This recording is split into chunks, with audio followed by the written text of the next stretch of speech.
Now, what about big economies like the US and China? These countries have massive domestic markets, so they don't rely on trade as much. The US has a trade to GDP ratio of just 25%. China, despite being known as the world's factory, is only at 40%. These numbers are much lower because they produce and consume a lot of goods locally, making their economies less dependent on international trade. So why does this trade to GDP ratio matter? It's like a personality test for economies. High ratios mean a country is super connected to global trade, but it also makes them more vulnerable to disruptions. For example, during a global shipping crisis, a country like Singapore might feel the pinch, while the US, with its lower trade dependence, might handle it better.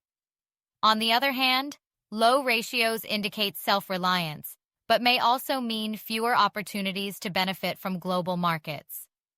Here's the takeaway. Trade is like an iceberg.